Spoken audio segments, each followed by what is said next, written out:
Well, good morning. Good morning. If I've not met you, my name is Nathan. I'm one of the pastors here. And we're going to be looking at the passage we just had read for us from Matthew 2. So if you have your Bibles, or whether hard copy, analog, or digital there in front of you, you want to open up there. It's page 855 in the chair Bible, just in the seat back in front of you, if you want one of those. And this morning, what I want to do is, by looking at this passage, I want to focus in on how this message that is so Christmas-oriented, this message that we would, like the passage, the text itself, Matthew 2, the story of these wise men coming to see Jesus, that is so closely associated with the Christmas season. I want to look at how this message of Christmas speaks to us now, as in life after Christmas. It's an interesting thing when we think of Christmas. There's a lot of loaded things that are associated with Christmas. One is that this message and the other messages, say the infancy narratives that we see in Luke's gospel, Mark's gospel, they're often associated with the Christmas season. You know, you rarely hear, maybe if you do, if you do, it would be rare when you hear a message on the baby in the manger in July or September. They're generally put in the season of Advent, Christmas, or Christmas week. And so part of what we want to do this morning is look at how this message that is indeed the Christmas message of Jesus coming, being born, the Word become flesh in our world, how does that message transcend the Christmas season? Because it certainly does. It's just as relevant for us now after Christmas as it is during Christmas, and how do we sort of rescue that out of just being this kind of localized message to Advent or the Christmas season? The other sort of silent elephant in the room when we think of Christmas is that here we are, the week or so after Christmas, and Christmas itself can be a time of mixed feelings, and if it's not mixed, it's fraught, often with negative emotions. Now, the younger we are, the less complicated it is. The younger we are, we experience unbridled joy. As Pastor Nate spoke to us on Christmas Eve, this kind of sense of coziness. We love the music, the cheery music, the tasty food we get to have, the treats, the people, the tree, the gifts, all these things. It's just this great looking forward to. But the older we get, Christmas becomes more fraught.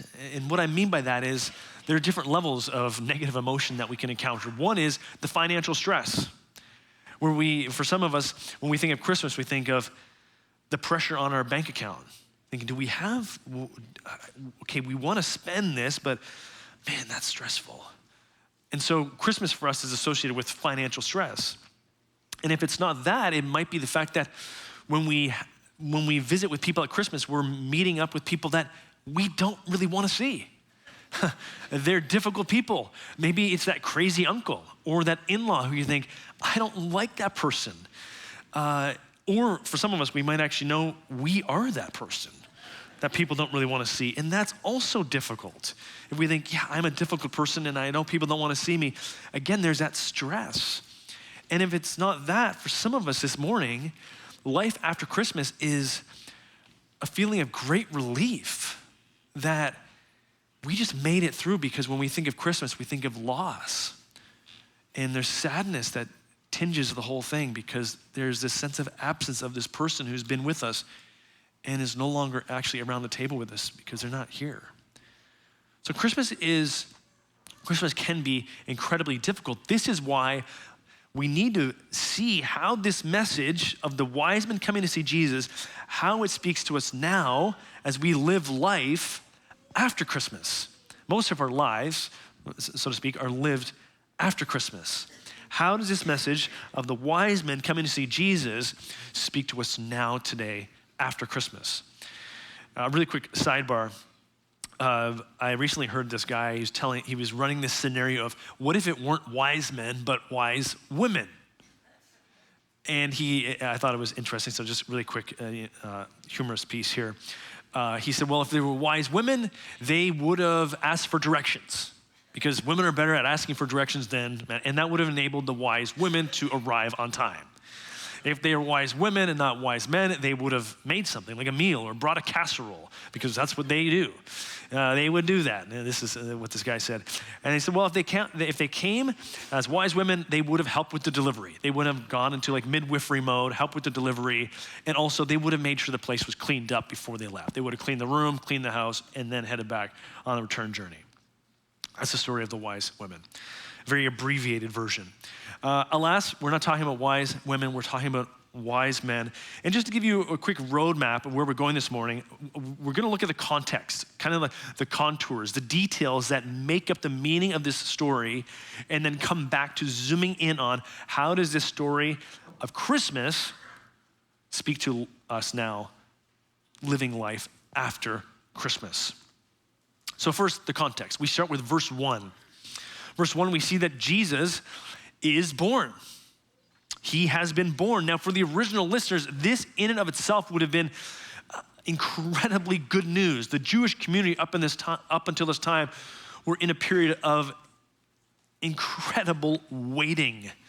Waiting. One person, Lewis Smedes, the veteran pastor, once said that waiting is the hardest work of hope.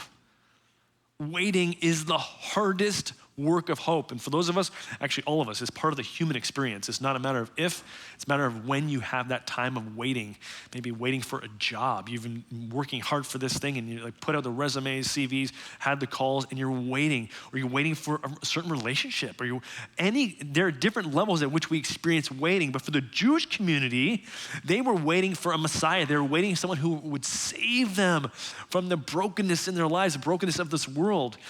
It was a time of waiting. There's also a time of pain. Painful waiting, because up until that point, they had been oppressed by the Persian Empire, then the Greek Empire, and now when we see them in this time, when Jesus arrives, is under Herod, who's under Rome.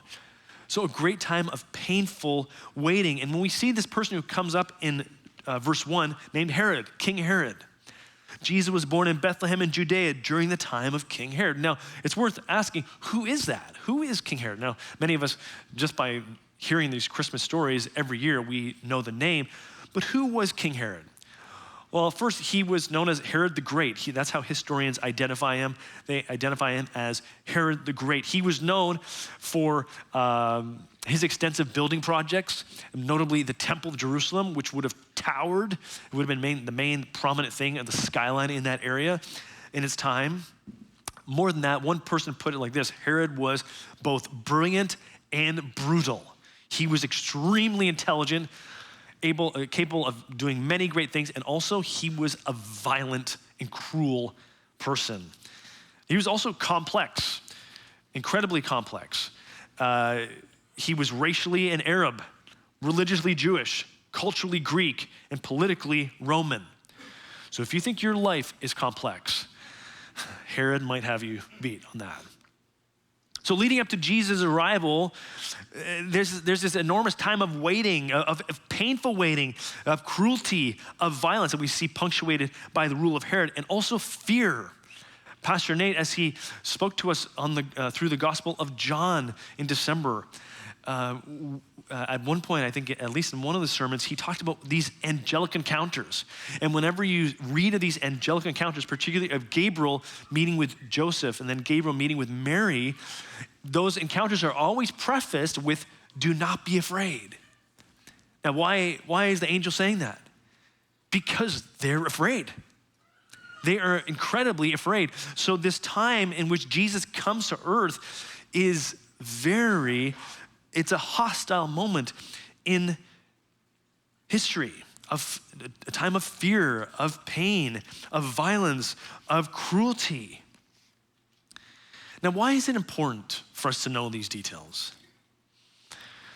Well, for one reason, it's important for us to know these details because the more we look into that cultural moment in history, we see that actually it reflects a lot of the details that describe our current cultural moment right now, where we know of wars taking place currently across the world and rumors of war. We know of unrest in our cities here at home. And so for us, that leaves us with a feeling of helplessness, We feel powerless at times, and we're afraid. And if we see that, we understand that, we said, actually, our time is not too different than the time in which Jesus comes. And the reason why this is even more important is because it tells us that when God becomes flesh, he becomes flesh in a hostile world. God becomes flesh in a hostile world. Now, as we move along, we see these people called wise men who come from the east, verse 1 and verse 2, come from the east, come to Jerusalem, looking for one who's, quote, been born king of the Jews. Now, it's also worth asking, who are these people? Who are the wise men? The wise men are a really interesting group of people. They were a combination of priests and also people who were just highly intelligent when it came to studying astrology. And they played and had an important role when it came to political environments and also religious environments. They were prominent figures there. And they were also known as Gentile Arabs. This is interesting. I don't want to go into the weeds here, but that's New Testament scholarship argues that actually they can locate these people as being Gentile Arabs, particularly given the evidence of their gifts. Just really quick anecdote there, how one scholar says their gifts of gold, frankincense, and myrrh would have been mined in Arabia. The frankincense and myrrh are harvested from trees that only grow in southern Arabia. So scholarship says that's pretty good grounds to say that these people were Gentile Arabs. But here's why this is important. Because for them, you're like, so what? This is not important. You're losing me here in the weeds. This is why it's important. It's because it tells us that if these guys who come to see Jesus are Gentile Arabs, remember, they're coming to see the Jewish Messiah, but they're not Jewish, it tells us that actually Jesus welcomes everyone. And that is incredibly good news. The Messiah, the Jewish Messiah, who's gonna come to see him? Who's gonna be bringing costly gifts? Well, it'll certainly be Jewish people. I mean, that's one prerequisite. No, it's not. Actually, just by the fact that these wise men were Gentile Arabs, in other words, not Jewish, it tells us that anyone can get in on the life of Jesus. Why is that important for us today? It's important for us today because, well, for many of us, at different times, we feel like we don't fit. When it comes to following Jesus, we often don't say the right things. We don't look the right part. We don't know the stuff that we feel we ought to know. And it can give us a sense that maybe I don't belong here. Maybe I can't do this. Jesus says, you are welcome here. Have you ever experienced that? Have you ever experienced that spot, that point or a place, maybe a room you've been in, maybe a conversation you've been in, maybe a get-together you've been in where you feel like you're not wanted or you don't fit? What an uncomfortable feeling that is. I'll never forget years ago when I was in middle school summers were like just so happy. Every day was just play, full of games. I played baseball, hockey, all these, went swimming, and just rinse, repeat. Just every day, just full of play. And one day, I'll never forget, running out of the house in the morning with my hockey stick, and my friends were playing road hockey. And when I darted out there, I remember hearing one of my friends just yell back at me, say, "We don't want any." And the translation was, "We don't want you here." And I immediately just turned around and walked back to my home. And then another friend yelled back and said, "Hey, forget about him. We want you here. Come back." Now for you might have never experienced that before. But at some point in our journey, just as the human experience, we experience some feeling of being unwanted. Could be in a friendship network, could be here at church, could be at work. The message of just knowing these details of the wise men coming to see Jesus tells you and I that actually Jesus welcomes everybody. Jesus is for everyone. As we move along in the story, King Herod then finds out about these wise men coming from the east. to worship this king of the Jews. And a star is guiding them. So Herod calls his advisors together. He wants his advisors to help him make sense of what's happening here. And he wants to put a plan together to stop this, really. And it goes from bad to worse for Herod, because when he invites his advisors give him this piece of information that actually this has been foretold. This one born king of the Jews, they cite Micah chapter 5, where it talks of this king, this one born king of the Jews. He's coming. And so when Herod hears this, that this is part of prophecy, you've got to think that he's looking for his counselor or therapist. He's looking for his anti-anxiety medication, because this is awful. He now sees the threat. Herod is king. Herod is king. No one else is king. And so this is incredibly, a panic news for him. He then calls the wise men. So when he calls the wise men, he sends them to Bethlehem to search for the child, under the idea that when they report back to him, that'll help him so that he can come and worship him as well. So the wise men go, and they're led by this star to the place where Jesus is. And when the wise men get there, they come and they see Jesus with his mother Mary. They bow down and they worship him. And then they open their treasures and they give gold, frankincense, and myrrh. That whole thing of bowing down and giving those costly gifts, it's an incredibly strange thing that happens there. And we're going to come back to that detail in a few moments. Now, this is an incredibly rich story. But what I want to do now is I want to turn back to this question of how does this story speak to us now today in life after Christmas? First, we see that in the story, we're told that God's supernatural power can break into our world. God's supernatural power can break into your world. This is so much of what this story is about. And one thing that's often overlooked in this story is the star, this guiding star. And there's good reason for that. One of the reasons is there are many striking subplots within the story of the wise men, of Herod, of Jesus. So we often don't talk about the star that much, but the star in and of itself is a type of signpost. It's pointing out this reality, this fundamental truth to following Jesus, that God breaks into our world. He intervenes, he acts in our world. The star actually is all over this story. Verse 2, we saw the star when it rose. Verse 7, Herod inquires about the star. Verse 9, the star guides them to Jesus. And verse 10, they saw the star and were overjoyed. Now, this can lead to a much longer, lengthier conversation around miracles. What are miracles? Can miracles happen in your life? And if so, how do they happen? But the fundamental truth that's inescapable in this story is that if we believe in this God, then by definition, we give allowance to the fact that this God can break into our world, intervene in our world, in our space and time. C.S. Lewis expanded on this. He said, in the great mind of the 20th century, C.S. Lewis wrote in his book, Miracles, but if we admit God, must we admit miracle? Indeed. Indeed, you have no security against it. That is the bargain. Theology says to you, in effect, admit God, and with him, the risk of a few miracles.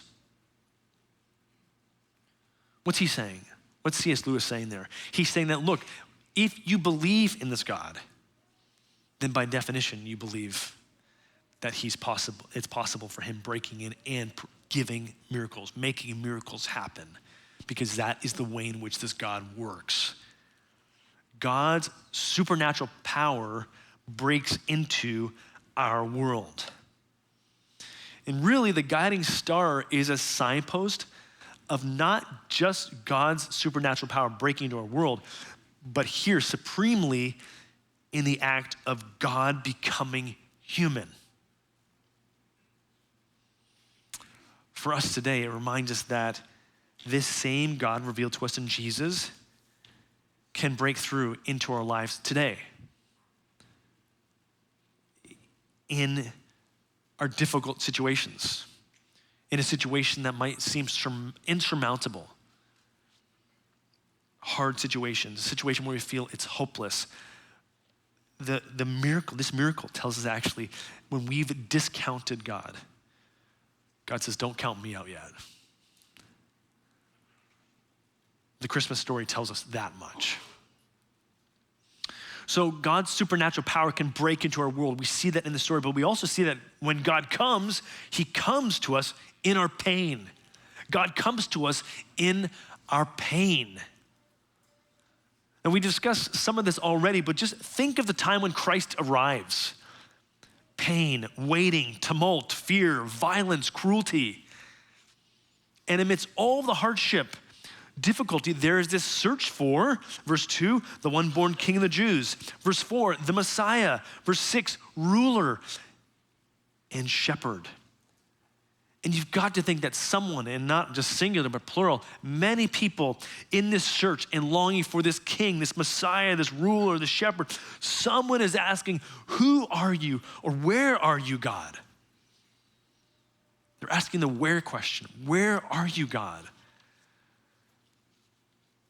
And the Christmas story tells us that God is actually, well, he's hidden in plain sight. He's in the middle of their pain. And he actually placed himself in the most vulnerable way possible, as a baby. And a really quick sidebar, just over the Christmas holidays, I began reading this book called Dominion. It's by a historian called Tom Holland.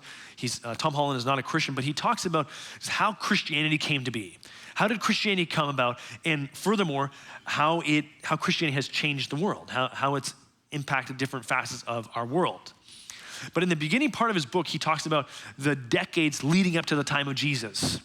So he talks about the Greek Empire, the Persian rule, Rome, Sparta, and all these different empires and rules and regimes. And what's striking as I've been reading this is you see different aspects of beauty in the stories that run throughout these different rules and empires, regimes. But the other consistent thread is violence. In all of these different rulers, empires, leading up to the time of Jesus, when there was victory over another empire, victory was established by cruelty, by violence, by brute force, by humiliating the other ruler. So when Jesus comes, the one who's going to be the Messiah, the one who's born King of the Jews, there's probably this expectation that he's going to be this kind of Messiah who's going to just come shooting out of the stars, riding on a stallion with a sword. And for Jesus to come as a baby would not have just been surprising, it would have been shocking. And for maybe some, an incredible letdown. That when God comes, he comes as a baby in weakness and vulnerability with risk. Now, the hope for us is not necessarily as followers of Jesus found supremely in the birth of Jesus as much as it is found in years later when Jesus grows to become a man and God in flesh takes on the enormity of sin, of this brokenness in our own lives, the brokenness of our world at the cross. And what's interesting about the birth of Jesus and also the cross is that the same question, where are you, God, would have been asked in both places. You know, Martin Luther, the great reformer, put it like this. He explained how at the cross, this place of God-forsakenness, many people would have been asking, where are you, God? And what's interesting about that question at the cross is that God was right there. Martin Luther uses this language of God was secretively, it's almost like it was secretively working out the plan of salvation in the very spot where no one thought God was present. God comes to us in our pain. For those of us this morning who are facing a struggle, we think of, and you're enduring pain right now, the message of Christmas speaks to you and tells you that actually God is with you. God is with you in your pain. As I was thinking about this point in my study, I remembered this person. You may know her. She became very popular in around 2022 on the show America's Got Talent. And her artist name was Nightbird. And she sang on that show, but also the story emerged that she was dealing with cancer at the time. And after a years-long battle with cancer, she died in 2022. But during her battle with cancer, she wrote a poem called God is on the Bathroom Floor. And I want to read to you just an excerpt from this poem because it illustrates this point of God coming to us in our pain. And here she is writing, and this was during her battle with cancer. She writes, I spent 3 months propped against the wall. On nights that I could not sleep, I laid in the tub like an insect, staring at my reflection in the shower knob. I vomited until I was hollow. I rolled up under my robe on the tile. The bathroom floor became my place to hide, where I could scream and be ugly, where I could sob and spit and eventually doze off, happy to be asleep, even with my head on the toilet. I've had cancer 3 times now, and I've barely passed 30. There's times when I wonder what I must have done to deserve such a story. I fear sometimes that when I die and meet with God, that he will say I disappointed him, or offended him, or failed him. Maybe he'll say I just never learned the lesson, or that I wasn't grateful enough. But one thing I know for sure is this: he can never say that he did not know me. I'm God's downstairs neighbor, banging on the ceiling with a broomstick. I show up at his door every day, sometimes with songs, sometimes with curses, sometimes apologies, gifts, questions, demands. Sometimes I use my key under the mat to let myself in. Other times I sulk outside until he opens the door to me himself. I've called him a cheat and a liar, and I meant it. I've told him I wanted to die, and I meant it. Tears have become the only prayer I know. Prayers roll over my nostrils and drip down my forearms. They fall to the ground as I reach for him.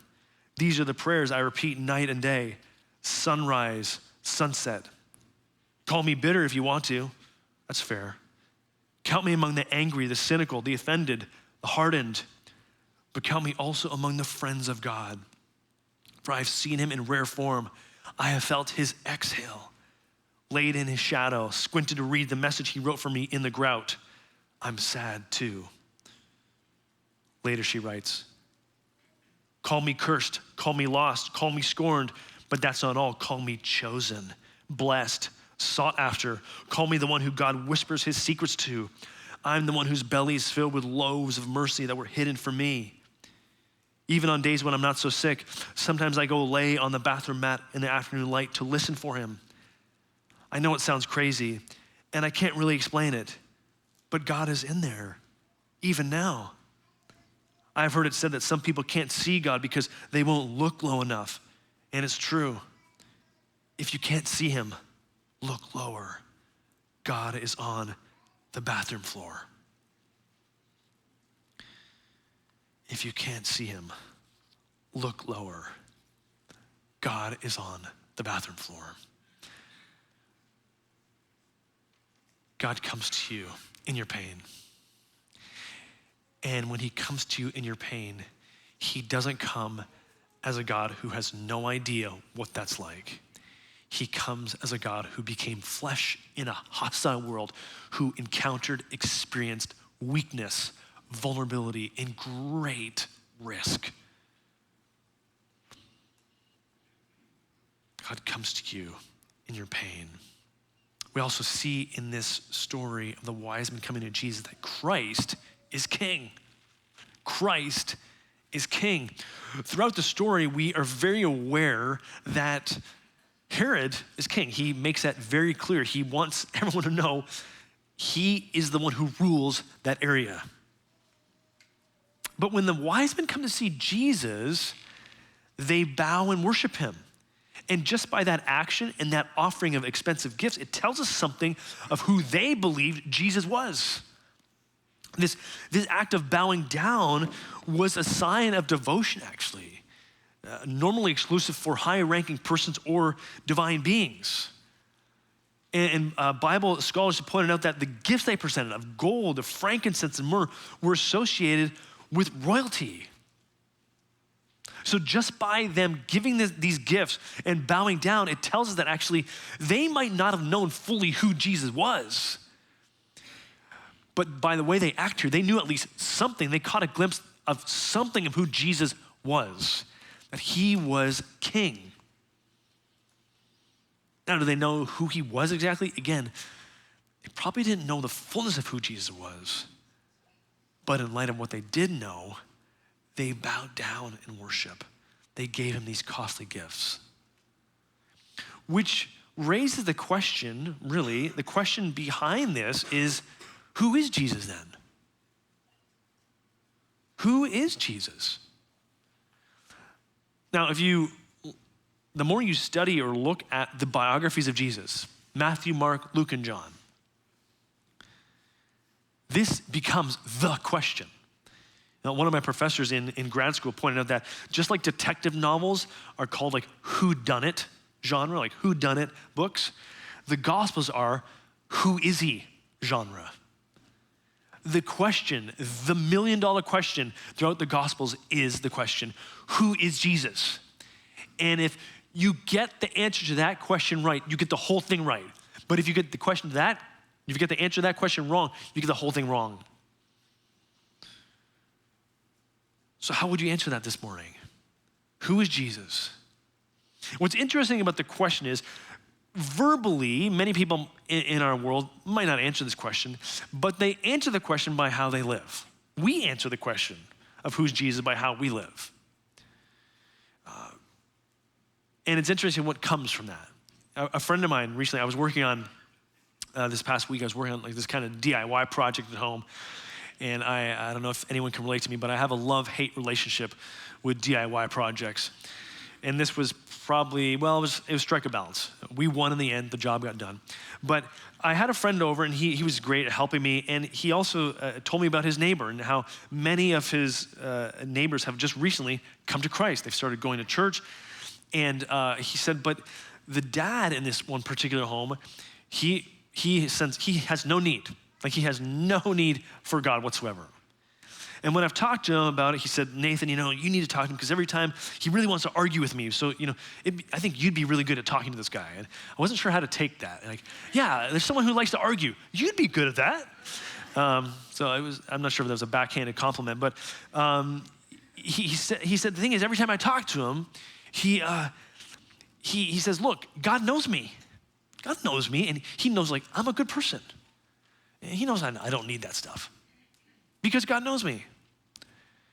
And you see, there are many ways in which people respond to Jesus and how they think about him. But you see what's going on in that conversation, like what's baked into that statement. Part of what is built into that statement is the idea, the belief that Jesus came and he was a good person.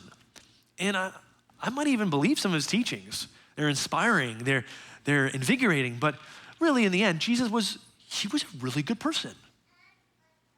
Full stop. But here's the thing.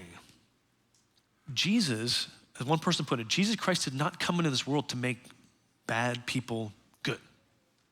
He came to make dead people live. That is the thing. And if we don't see that, then we will just see Jesus as a great moral person and wow, like I want to follow some of those things. Yeah, I should treat people well and be kind, but that's it. And if that's the story, we get the whole thing wrong because Jesus Christ came into this world not to make bad people good, but to make dead people live. And we see really in the wise men coming to Jesus this huge portrait of worship, this picture of worship. And in light of this worship, in light of this story that we see of the wise men coming to Jesus, I've just put together an acronym that sort of spells out what worship is in light of what we see the wise men doing here. Worship begins with wonder, offering gifts, responding in surrender to his holiness. involving all we are as persons. What is worship? Worship begins with wonder, offering gifts, responding and surrender to his holiness, involving all we are as persons. So let's just go to the top for a moment. I just want to mention and just touch on a couple of these words particularly. Worship begins with wonder. And this is really important because if we don't get that, we will mistake worship as something we just ought to do because, well, we're Christians, we're followers of Jesus, and we just ought to worship. We ought to give him everything we have. But if we see that, then worship just becomes this obligatory thing that we just do because, well, we just do it. But worship actually is not that. Actually, it's a response out of wonder for who he is. We see this with the wise men. There was wonder. And now it's helpful to sort of bring this and put it in perspective because if we just see worship as a churchy word or a Christian word, then we'll miss how all-encompassing worship is. Worship happens everywhere. So it's not a question of if we worship, the question is what we worship. Worship, by the way, happened last night in the Seahawks game. And what do I mean by that? I mean, there are different levels to that idea, but one idea is the wow. Wonder is the wow factor. It's when we see an athlete or even a team performing at a very high level and we say, wow, can you believe that? Wow, there's wonder. When we see someone like a Shohei Ohtani or LeBron James, these kind of athletes perform at a high level and we look back and say, wow, that's worship. For the wise men, when they saw Jesus, there was wonder. Maybe for us this morning, maybe the prayer for some of us might be, God, help me to recapture that wonder of who you are. It involves offering gifts. Now, this is not, of course, we see in this story, they offer material gifts, costly gifts. And for us, worship involves, yes, submitting and entrusting all our material wealth and gifts to Jesus, but it's more than that. It's actually our heart, offering everything of who we are. Worship involves offering gifts, responding in surrender to his holiness, involving all we are as persons. But here is the thing I want to just close with. Worship and all of this, as we now live life after Christmas, Christmas actually inspires us at a deep level because it tells us that actually in us coming to Jesus, in the wise men coming to see Jesus, they encountered a greater truth, that in their search, God was actually searching for them. As we move into this new year, the story of God found at Christmas and supremely at the cross is a story of actually God hearing us, coming to us. The supernatural breaking into our lives, real space, real time, coming to us under pain, revealing himself as king and leading us to worship in response to him. I want to close with this story that took place a couple years ago. It's a story of a Syrian family who were, it's a story of actually, it's tragic in some ways and also hopeful in another way. And I want to just close with this story that illustrates this idea of God coming to us. On February 6th, this is 2023, a heavily pregnant Afreya Abu Hadia, along with her husband and their 4 children, was awakened in the dark, early hours of the morning by a 7.8 magnitude earthquake violently shaking their apartment building in Syria. Afreya and her husband gathered the children and made for the building's exit. However, just as they were nearing the door, the building collapsed upon them, crushing the entire family.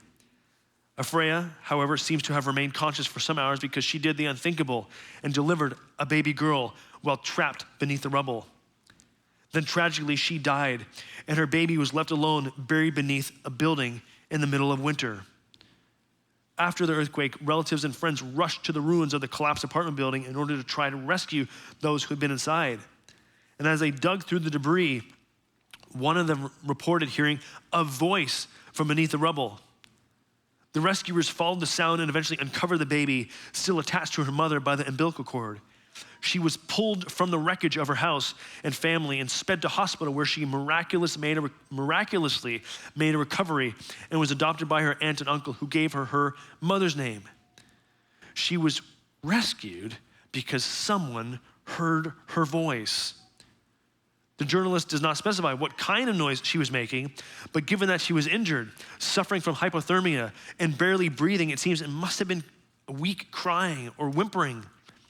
And considering that she was surrounded by her dead mother, father, and 4 siblings, and that the entirety of her short life outside her mother's body had consisted of the noise, terror, chaos, and pain of the building falling upon her, it seems impossible that when she was hopefully and consciously calling for help, how could she imagine what help might be?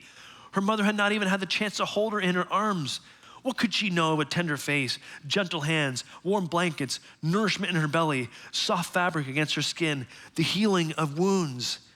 She was not waiting or hoping for any of these. She did not even know they existed. She was simply weeping for the terror and pain and loneliness of her little life. But the weeping was enough to save her. The weeping was enough to save her. In our search for God, in our search for peace, in our search for help, this message tells us that today, life after Christmas, God comes to you. God is searching you out. In our search for him, he has already come to us. The supernatural breaks in to our world. God comes to us in our pain. He is king. And for us, the response is, will we worship him? As we move into a time of communion, the Lord's Supper is a time where we remember this God who became flesh in a hostile world.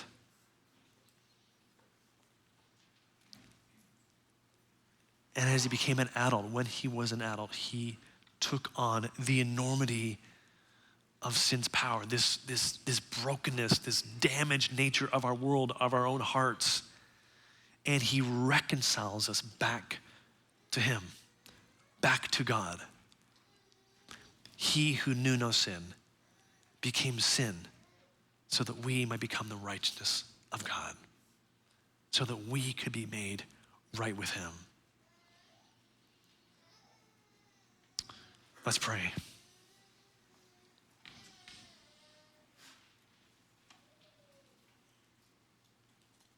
Father, for those of us this morning who are struggling, looking for you, looking for help, crying out to you, maybe in waiting for a long time for an answer to prayer, for a breakthrough, for you to work. This message today, I pray, Lord, that it would penetrate to our hearts and minds. And by all of it, help us to encounter your love afresh. In Christ's name.